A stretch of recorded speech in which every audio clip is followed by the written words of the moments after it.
महाबली हनुमान और घमंडी बाली। हनुमान जी की शक्ति का 10वां हिस्सा।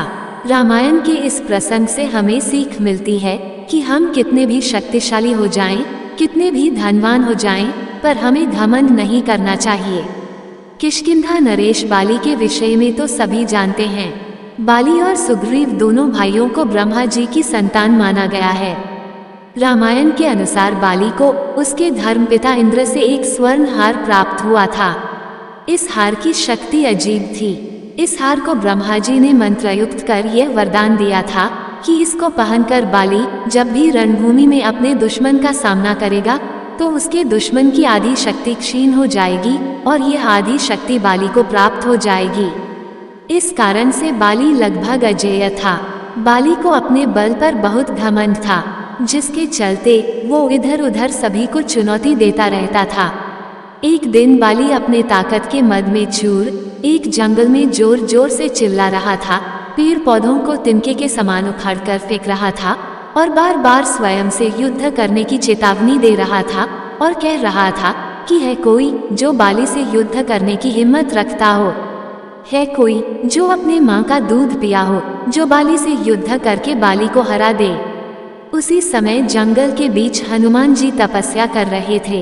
बाली के इस स्वर से हनुमान जी को राम नाम का जप करने में विघ्न हो रहा था और हनुमान जी बाली के सामने जाकर बोले, हे वीरों के वीर, ब्रह्मा के अंश राजकुमार बाली, आपको कोई नहीं हरा सकता, पर आप क्यों इस प्रकार शोर मचा रहे हो।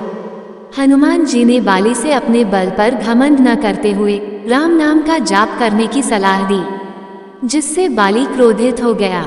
अपने क्रोध में बाली ने हनुमान जी के युद्ध की चुनौती दे डाली। बाली ने कहा, हनुमान तुमको इससे क्या, तुम्हारे राम भी मुझको नहीं हरा सकते हैं, बुलाओ उन्हें मेरे सामने। बाली के द्वारा श्री राम का अपमान किए जाने से हनुमान क्रोधित हो उठे और बाली की चुनौती को स्वीकार कर लिया। तय हुआ कि अगले दिन सूर्योदय के साथ ही दोनों के बीच नगर के बीचों बीच युद्ध होगा। अगले दिन तय समय पर जब हनुमान बाली से युद्ध के लिए निकलने ही वाले थे कि तभी उनके सामने ब्रह्मा जी प्रकट हुए। उन्होंने हनुमान जी को समझाने की कोशिश की कि वे बाली की चुनौती को स्वीकार न करें।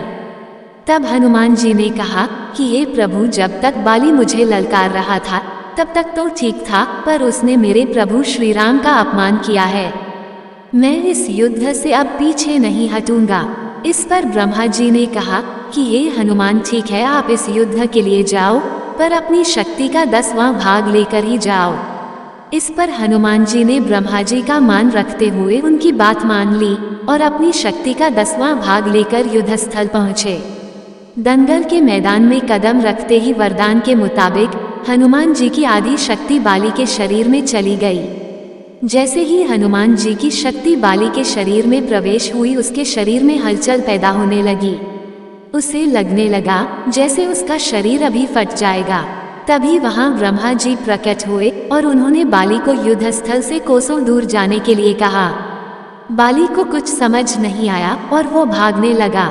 एक जगह पर आकर वो रुका और वहीं पर ब्रह्मा जी प्रकट हुए। ब्रह्मा जी ने बाली से कहा कि तुम खुद को दुनिया में सबसे ताकतवर समझते हो, लेकिन तुम्हारा शरीर हनुमान की शक्ति का छोटा सा हिस्सा नहीं संभाल पा रहा है। जिसके बाद बाली को एहसास हुआ कि वो क्या गलती कर रहा था।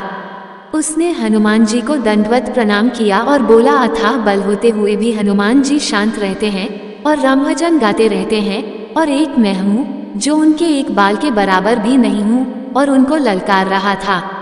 दोस्तों, आपको ये कहानी कैसी लगी कृपया कमेंट करके जरूर बताएं। वीडियो पसंद आया हो तो लाइक करें और ऐसे ही और भी बहुत सारी जानकारी सुनने के लिए चैनल को सब्सक्राइब जरूर करें।